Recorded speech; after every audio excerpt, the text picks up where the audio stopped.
우리 옆에 있는 분들하고 인사 좀 나눌까요? 한 주 동안 안녕하셨습니까? 반갑습니다. 감사합니다. 이 땅에서 하나님의 사랑을 가장 잘 보여주는 것이 부모의 사랑입니다. 부모의 사랑은 무조건적이죠. 그 자녀가 내 자식이라는 그 사실 때문에 무조건적으로 자식을 위해서 희생하고 사랑합니다. 잘나면 잘난 대로 또는 부족한 대로 사랑하는 것이 부모의 사랑입니다. 세상의 사랑은 조건적이죠. 뭔가 사랑받을 만한 조건이 있을 때 사랑하지, 사랑받을 조건이 없으면 사랑하지 않습니다. 그러나 부모는 그 자식의 조건을 떠나서 자식이라는 사실 때문에 사랑합니다. 연약하면 연약할수록 더 사랑하는 것이 부모의 사랑입니다. 제가 새벽 기도를 끝내고 한 7시 반쯤에 집에 갈 때에 항상 보는 모습이 있는데, 그 장애인 학교 차가 아이들을 태우기 위해서 기다리는 모습입니다. 근데 거기에 보면 부모님들이 다 따라 나오셔서 아이들을 차에 태웁니다. 작은 아이도 있고 큰 아이도 있고. 근데 장애인을 둔 부모의 마음은 내가 죽으면 이 자식이 어떻게 될까? 내가 죽으면 누가 이 자식을 돌봐줄까라고 하는 그 마음 속에서 그 아이를 돌보게 됩니다. 부모는 자식을 향하여서 사랑을 베풀 때 어떤 조건을 가지고 사랑하지 않고 무조건적으로 사랑합니다. 우리들이 하나님의 자녀이기 때문에 하나님도 우리를 무조건적으로 사랑하십니다.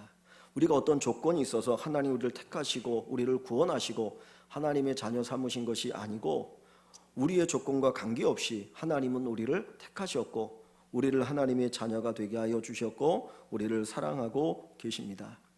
사도 요한은 하나님은 사랑이라고 말씀합니다. 하나님은 사랑이라, 하나님은 사랑이라. 즉 사랑으로 충만하신 분이 하나님이시고 사랑의 원형이십니다. 그 하나님께서 저와 여러분들을 사랑하여 주십니다.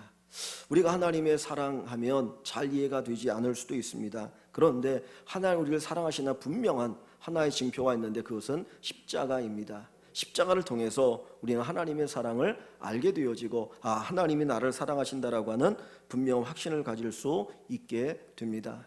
우리 모든 성도 여러분들이 하나님의 이 사랑, 하나님의 이 사랑을 누리고 살아가는 귀한 축복이 있기를 주님의 이름으로 간절히 축원합니다. 오늘 우리가 읽은 본문에 보면 하나님의 사랑이 몇 가지로 표현되는 것을 볼 수가 있는데 31절을 같이 보시면 그런즉 이 일에 대하여 우리가 무슨 말 하리요? 만일 하나님이 우리를 위하시면, 하나님이 우리를 위하시면 누가 우리를 위하십니까? 하나님이 우리를 위하셔요. 하나님이 우리를 위하셔요. 이 말은 다른 말로 말하면 하나님이 우리 편이라는 겁니다. 우리 편이라는 겁니다. 가끔 부부가 싸울 때 그런 얘기를 하죠. 남편을 가리켜서 남의 편이라고 얘기하죠. 안 그렇습니까? 저도 가끔 듣는 얘기인데 내 편이 아니고 남 편이야, 남의 편이야. 근데 사랑한다면 누구 편이에요? 내 편인 거죠. 그 사람이 잘했던 못했던 관계없이 먼저 내 편이 되어주는 것이 사랑입니다. 그래서 아브라함이 바로에게 자기 아내를 누이라고 속이고 내어주었을 때 사실 누가 책망을 받아야 되는 거예요? 아브라함이 책망을 받아야 되잖아요. 근데 성경을 보면 하나님이 누구를 책망하십니까? 바로를 책망하셔요. 너 그 아브라함이 아내니까 건드리지 마. 그리고 돌려주게 하시거든요. 왜? 하나님이 우리 편이시니까. 하나님은 우리를 위하셔요. 하나님 우리를 위하십니다. 부모의 자식을 향한 그 사랑을 보면 철저하게 자기를 희생하면서 자식을 위한 사랑인 것을 볼 수가 있습니다. 하나님께서 우리를 사랑하시고 우리를 위하신다라고 하는 것이죠. 하나님은 철저하게 우리를 위하시는데 강요에 의해서도 아니고 자발적으로 기쁨으로 우리를 위하시고 우리와 함께 하여 주십니다. 두 번째로 하나님의 사랑은 모든 것을 주시는 사랑입니다. 32절 말씀을 같이 한번 봅니다. 32절 자기 아들을 아끼지 아니하시고 우리 모든 사람을 위하여 내주시니가 어찌 그 아들과 함께 모든 것을 우리에게 주시지 아니하겠느냐. 그 아들과 함께 모든 것을 우리에게 주시지 아니하겠느냐 그랬습니다. 하나님께서 우리에게 모든 것을 주신다 그랬어요. 부모는 자식에게 자기의 모든 것을 내어주지요. 할 수만 있으면 자기의 모든 것을 주려고 하는 것이 부모의 마음입니다. 자식을 공부시키기 위해서 이른 아침부터 밤늦게까지 일하는 부모님들, 그리고 어머니들이 어떻게든 조금이라도 내 아이가 더 공부 잘할 수 있다면 내가 뭔가 도움이 되기 위해서 정말 알바하시는 수많은 엄마들을 볼 수 있습니다. 그 모든 것들이 다 주고자 하는 마음이죠. 근데 하나님께서 우리에게 주시는데 어느 때까지 주신다고 말씀하고 계세요? 자기 아들을 아끼지 아니하시고 우리를 위한 내어주신 이가 그 아들과 함께 우리에게 모든 것을 주시지 않겠느냐. 하나님은 여러분들에게 모든 것을 주시고 싶어 하셔요. 주고 싶어 하는 것이 하나님의 마음입니다. 하나님의 마음이에요. 아들을 주셨는데 뭘 못 주시겠습니까? 아들을 주셨는데 뭘 못 주시겠습니까? 하나님은 다 우리에게 주고 싶으신 거예요. 그런데 우리를 돌아보면 하나님이 여러분들이 원하는 걸 다 받으셨습니까? 가끔 어떤 권사님 그런 말씀을, 하나님 왜 내 기도를 안 들어주시냐고. 아니 모든 것을 다 주신다고 그랬는데 내가 그렇게 간절히 기도하는데 왜 내 기도를 안 들어주냐고. 만약에 하나님이 다 주신다고 그랬으면 내가 기도하는 것마다 다 응답이 되어야 하잖아요. 근데 응답이 안 되거든요. 그럼 뭐냐고요. 왜 그래요? 하나님은 우리에게 필요한 것을 주셔요. 우리에게 모든 것을 주시는데 내게 진짜 필요한 것만 주시지 내게 유익되지 않는 것은 안 주신다는 거예요. 그래서 우리가 기도하거나 뒤돌아보면 하나님이 그때 응답하지 않았던 이유를 나중에 깨닫는 게 뭡니까? 그때 내가 받아도 나에게 도움이 안 됐구나. 그거 아는 거 아닙니까? 하나님께서 우리에게 주시는데 우리에게 필요한 대로, 우리에게 진짜 유익되는 대로 하나님께서 다 주시는 분이에요. 이것이 바로 하나님의 사랑입니다. 세 번째로 하나님의 사랑이 무엇이냐? 34절 한번 같이 읽어볼까요? 34절. 누가 정죄하리요 죽으실 뿐 아니라 다시 살아나신 이는 그리스도 예수시니 그는 하나님 우편에 계신 자요 우리를 위하여 간구하시는 자신이라. 아멘. 예수님께서 뭐 하셔요? 우리를 위해서 간구하셔요. 우리를 위해서 지금도 기도하셔요. 예수님은 우리를 위해 이 땅에 오셔서 십자가 달려 죽으시고 부활하시고 승천하신 후에 가만히 계신 게 아니고 지금도 우리를 위해서 무엇합니까? 간구하셔요. 가끔 사극을 보면 그 어머니들이 이른 아침 일찍 일어나서 뒤에 장독대에 올라가서 이렇게 조그만 그릇에 물을 떠놓고 정한술 떠놓고 비는 거 나오지 않습니까? 막 빌잖아요. 근데 뭘 위해서 빕니까? 그 어머니 나라를 위해서, 세계 평화를 위해서, 뭘 위해서 빌어요? 자식을 위해서, 내 남편을 위해서, 내 자식들 잘 되게 해달라고 막 빌거든요. 그냥 빚는 거죠, 그죠? 그런데 주님께서 우리를 위해서 무엇 하셔요? 간구하셔요. 하나님 우편에서 우리를 위해서 지금도 기도하신다는 겁니다. 우리 한 사람 한 사람을 위해서 하나님 지켜주십시오. 하나님 보호하십시오. 하나님 복을 주십시오. 그러면서 주님께서 지금도 우리를 위해서 기도하고 계십니다. 그래서 하나님이 지금도 우리를 위해서 기도하시면서 또 우리를 지키시고 우리를 보호하시는 것을 믿는 그 사랑이 충만하기를 소망합니다. 네 번째로 하나님께서 우리를 위해서 하시는 사랑이 뭡니까? 35절 말씀을 같이 봅니다. 35절부터 39절을 같이 읽습니다. 누가 우리를 그리스도의 사랑에서 끊으리요? 환난이나 공고나 박해나 기근이나 적신이나 위험이나 칼이랴. 기록된 바 우리가 종일 주를 위하여 죽임을 당하게 되며 도살당할 양같이 여김을 받았나이다 함과 같으니라. 그러나 이 모든 일에 우리를 사랑하시는 이로 말미암아 우리가 넉넉히 이기느니라. 내가 확신하노니 사망이나 생명이나 천사들이나 권세자들이나 현재일이나 장래일이나 능력이나 높음이나 깊음이나 다른 어떤 피조물이라도 우리를 우리 주 그리스도 예수 안에 있는 하나님의 사랑에서 끊을 수 없으리라. 아멘. 여기 35절에 누가 우리를 그리스도의 사랑에서 끊으리요? 누가 우리를 예수님의 사랑, 하나님의 사랑에서 끊으리요? 그랬습니다. 그리고 마지막 39절 중간 이하에 보면 우리를 우리 주 그리스도 예수 안에 있는 하나님의 사랑에서 끊을 수 없다 그랬어요. 하나님의 사랑에서 끊을 수 있는 것이 이 세상에는 없다라는 거예요. 이 이야기는 뭡니까? 하나님은 끝까지 우리를 사랑한다는 거죠. 하나님은 끝까지 우리를 사랑합니다. 세상의 사랑은 중간에 포기할 수 있어요. 부부도 평생 한 몸 되어서 살겠다라고 그렇게 결심하고 다짐하고 고백했지만 뒤돌아서 헤어진 사람들도 많이 있거든요. 그런데 하나님의 사랑은 결코 우리를 포기하지 않아요. 우리가 하나님을 포기할 때는 있어도 하나님 우리를 포기하지 않으신다라는 겁니다. 내가 하나님 붙들고 산다면 어느 순간 힘들고 어려울 때 우리가 놓을 수 있거든요. 그런데 내가 하나님을 붙들고 사는 것이 아니라 하나님 우리를 붙들고 계시기 때문에 내가 힘이 없고 약해도 그 사랑은 변하지 않는다라는 거예요. 그래서 오늘 본문 여기 38절에 보시면 내가 확신하노니, 내가 확신하노니. 사실 바울은 우리와 똑같은 사람이지만 우리와 다른 삶을 살았어요. 그죠? 우리와 똑같은 연약한 존재이지만 그는 우리와 다른 삶을 살았습니다. 바울에게는 많은 질병이 있었고 그 질병이 마치 사단의 가시와 같다 그랬거든요. 너무나 괴로웠어요. 그래서 그것 놓고 하나님 앞에 3번씩 기도하기도 했는데 내 은혜가 내게 족하니 그 아픔 가지고 살아라고 얘기하거든요. 그런데 그런 바울이, 약한 바울이 다른 사도들보다 더 열심히 수고하고 정말 위대한 사역을 할 수 있었던 이유가 어디 있습니까? 하나예요. 하나님은 나를 사랑하신다. 하나님 나를 강하게 사랑하신다. 그 하나님의 사랑이 나와 함께한다.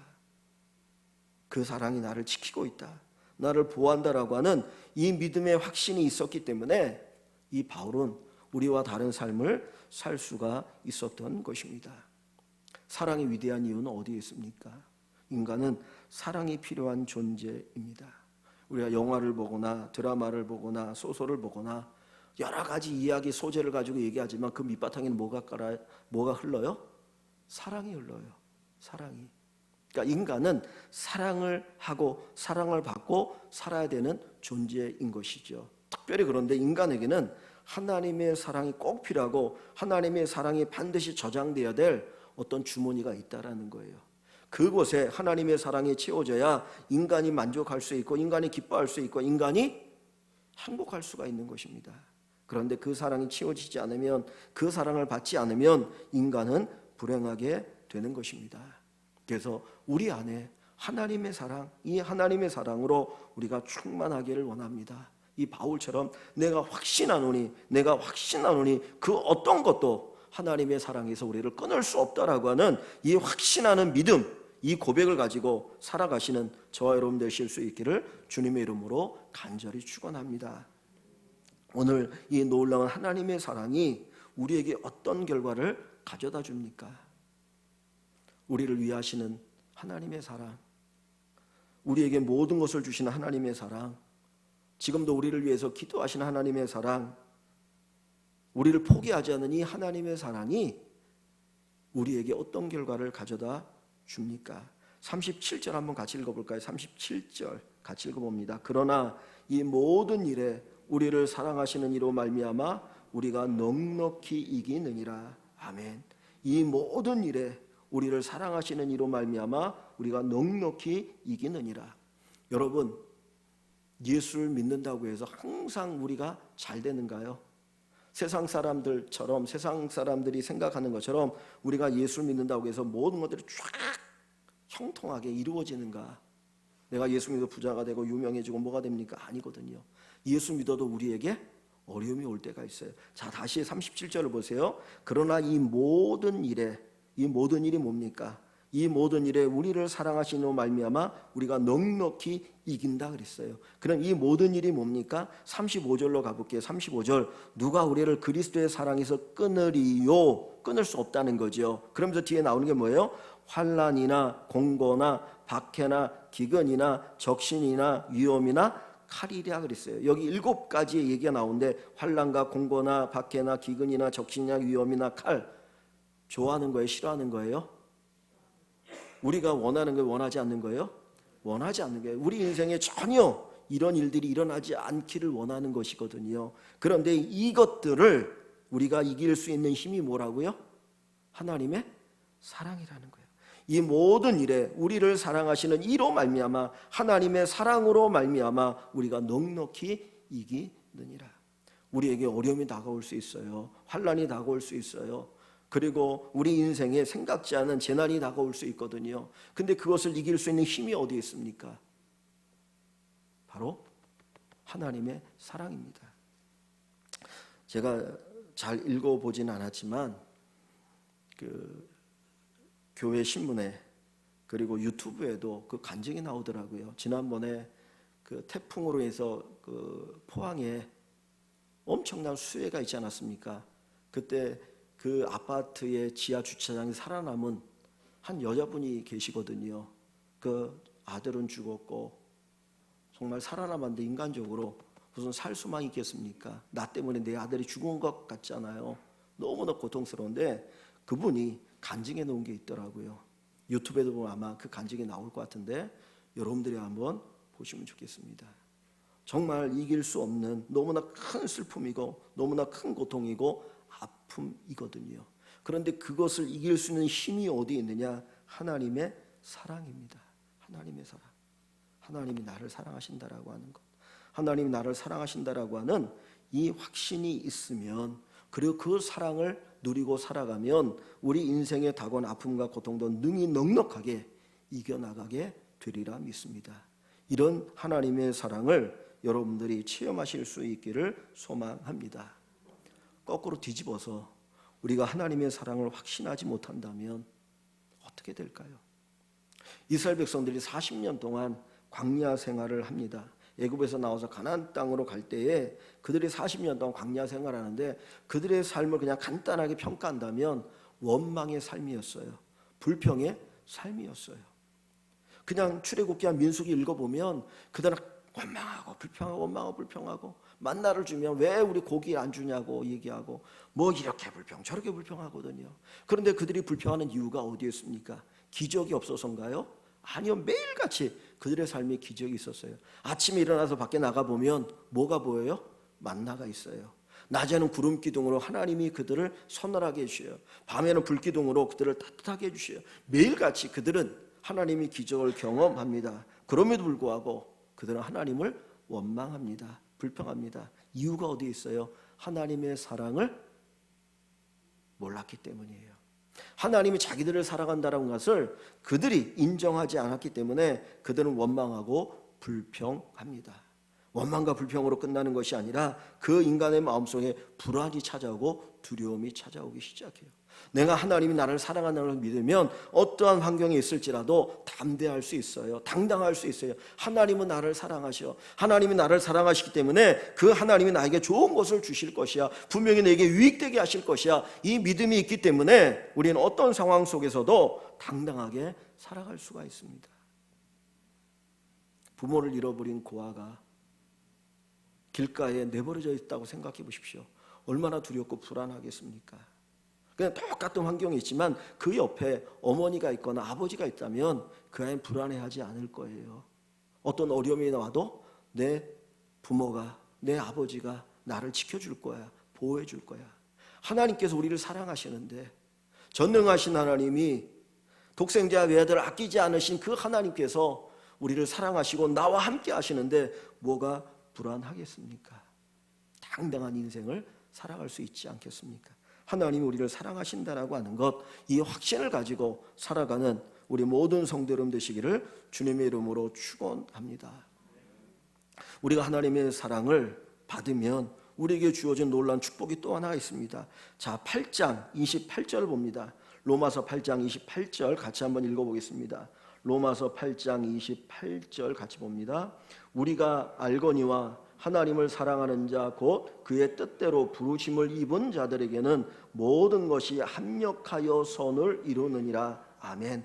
모든 것을 합력하여 선을 이룬다. 우리가 모든 것을 이길 뿐만 아니라 우리에게 일어나는 모든 것들이 합력하여 우리에게 선을 이룬다라는 거예요. 하나님의 사랑은 우리에게 손해가 되지 않게 하셔요.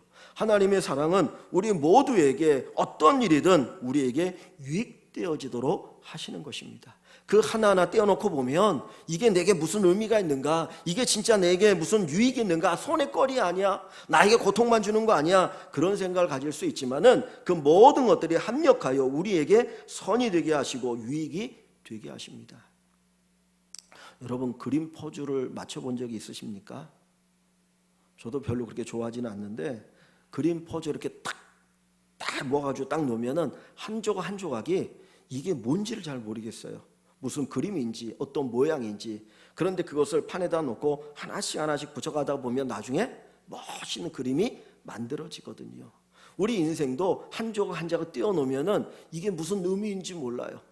힘들고 어렵고 고통스럽고 하나님 앞에 원망하기가 쉬워요. 그런데 그것들이 다 하나씩 만들어져 딱 놓고 보면 그게 뭐가 됩니까? 정말 멋있는 하나님의 선의 역사, 우리를 위한 유익의 역사가 이루어지게 되는 것이지요. 요셉은 성실한 사람입니다. 그는 성실했어요. 그런데 형들의 미움을 받아서 애굽의 노예로 팔려갔어요. 거기서도 성실하게 살았어요. 그랬더니 그 주인 보디발이 총무로 삼은 자가 되었습니다. 정말 더 성실하게 살았습니다. 그런데 어느 날 유혹이 찾아오죠. 그 아내가 한 번만 동침하자 그걸 뿌리치고 도망갔더니 그것 때문에 누명을 쓰고 옥에 갇히게 됩니다. 그런데도 불구하고 그는 거기서 성실하게 살았습니다. 그런데 사람들이 이 요셉을 기억하지 않는 거예요. 얼마나 고통스러운 삶입니까? 그런데 하나님께서 그 요셉을 기억하셔서 꿈을 해석하게 하고 왕의 꿈을 해석하고 애굽의 총리로 삼으셔요. 하나님께서 그 요셉의 하나하나 띄워놓고 보면 너무나 억울한 거예요. 형들의 미움을 받아서 애굽에 팔려간 것도 억울하고, 자기가 성실하게 살았는데 누명을 쓰고 옥에 갇히는 것도 억울하고, 내가 꿈을 해석해 줬는데 불구하고 자기를 잊어버린 것도 너무나 억울하고, 왜 내 인생은 이거밖에 안 되나, 내가 성실하게 살아가는데 왜 나는 점점점 나락으로 떨어지는가, 그런 생각이 들 정도이잖아요. 그런데 하나님은 그 요셉을 어떻게 하셔요? 애굽의 총리로 세우시고 세상을 구원하는 구원자로 들어 쓰시는 것입니다. 하나님께서 모든 것이 합력하여 선을 이루게 하셔요. 겉으로 드러난 그것만 보고 원망 불평하는 것이 아니라 하나님의 사랑, 하나님의 사랑이 모든 것이 합력하여 선을 이루고 내게 유익되게 하신다라고 하는 이 확신을 가지고 살아갈 수 있기를 주의 이름으로 축원합니다. 그래서 야고보 사도는 이렇게 우리에게 권면합니다. 고난 중에도 기뻐하라. 고난 중에도 기뻐하라. 고난 중에도 기뻐하라. 왜요? 하나님의 사랑을 믿으니까. 하나님이 나를 사랑하신다라고 하는 것을 확신하기 때문에. 고난은 뭐를 이룹니까? 고난은 인내를 이루고, 인내는 연단을 이루고, 연단은 소망을 이룹니다. 그러니까 즉 다시 말하면 우리가 받는 그 고난조차도 우리의 큰 유익이 되어지도록 하나님이 역사하여 주시는 것을 볼 수가 있습니다. 하나님의 크신 사랑, 하나님의 크신 사랑을 확신하시고 그 사랑을 마음껏 누리시는 귀한 축복을 경험하기를 축원합니다. 또 한 가지, 하나님께서 왜 이런 큰 사랑을 우리에게 베풀어 주십니까? 베풀어 주시는 이유가 어디에 있습니까? 여기 29절, 8장 29절 말씀 한번 같이 봅니다. 8장 29절 같이 읽어볼게요. 하나님이 미리 아신 자들을 또한 그 아들의 형상을 본받게 하기 위하여 미리 정하셨으니 이는 그로 많은 형제 중에서 맏아들이 되게 하려 하심이니라 그랬습니다. 하나님이 미리 아신 자들을, 다른 말로 하면 사랑하는 자들을, 사랑하는 자들, 우리를 하나님이 사랑하시는데 우리를 사랑하시는 이유가 어디 있어요? 하나님 미리 아신 자를 또한 그 아들의 무엇을 본받게 하기 위해서? 형상을 본받게 하기 위하여 그랬어요. 즉 예수님을 본받아 살도록, 예수님을 닮아가도록 하기 위해서 우리를 사랑하신다는 거예요. 우리가 하나님의 사랑을 풍성하게 누리고 살다 보면 누구를 닮아가요? 예수님 닮아간다니까요. 예수님 닮아가요. 나를 사랑해주는 사람을 닮아가게 되어 있어요. 나를 사랑해주는 사람을 우리는 본받고 닮아가고 싶어 해요. 나도 저렇게 살아야지, 나도 저렇게 살아야지. 하나님께서 우리를 사랑하시는데 우리가 그 사랑을 받으면, 그 사랑을 알면, 야, 나도 저런 삶을 살아야지, 나도 예수님처럼 살아야지, 그 마음이 든다니까요. 단순히 훈련으로 되는 게 아니고 우리가 그 사랑을 깨달으면, 그 사랑을 경험하면, 그 사랑을 누리게 되어지면 예수님을 닮아가는 귀한 축복의 역사가 일어나게 됩니다. 오늘날 이 시대가 끊임없이 우리를 향해 비판하는 이유가 뭡니까? 예수님의 삶과 거리가 멀다는 거 아니에요. 그죠? 우리 스스로도 그렇게 우리 자신을 향하여서 가슴을 치면 안타까워하잖아요. 근데 이것을 극복하는 비결은 뭡니까? 우리가 하나님의 사랑을 더 많이 체험하는 거예요. 더 많이 체험하는 겁니다. 우리가 보통 쓰는 용어 가운데 사랑에 대해서 이런 말을 합니다. 아까 처음 제가 시작할 때 무조건적인 사랑을 얘기했습니다. 그죠? 무조건적인 사랑, 조건과 관계없이 사랑하는 것. 무조건적인 사랑. 또 하나 쓰는 용어가 있는데 맹목적인 사랑. 무조건적인 사랑과 맹목적인 사랑은 어떤 차이가 있을까요?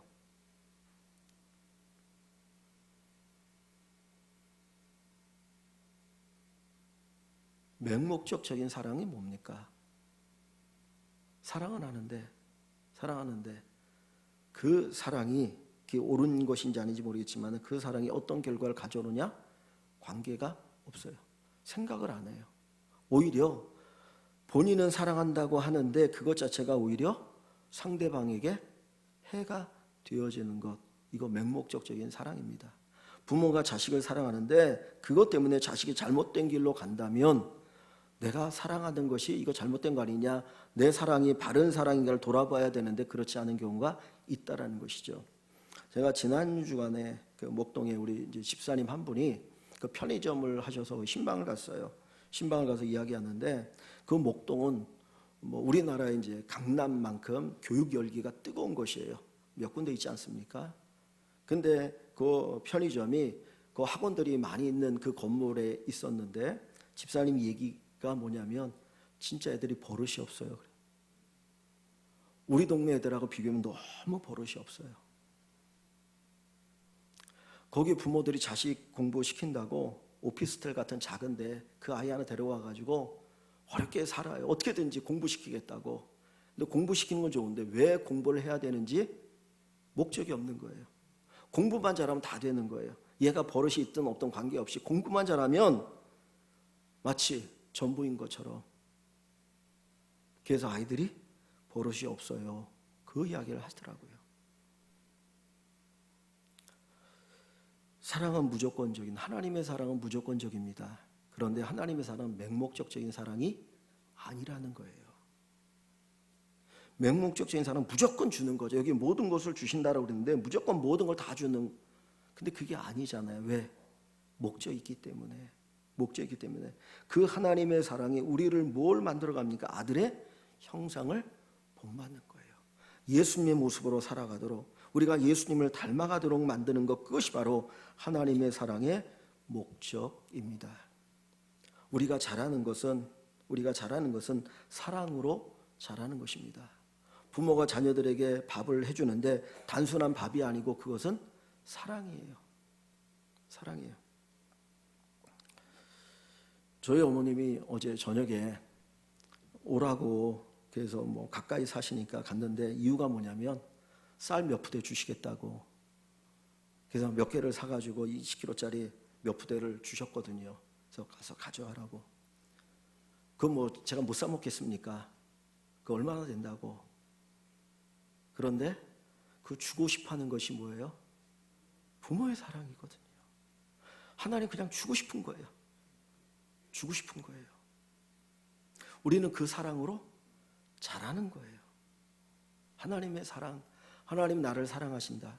하나님은 지금도 나를 사랑하셔. 하나님 나를 사랑하셔. 우리가 이것을 알고 확신하면 그만큼 우리의 믿음은 자라는 거죠. 하나님의 사랑을 우리가 풍성하게 체험하기를 소망합니다.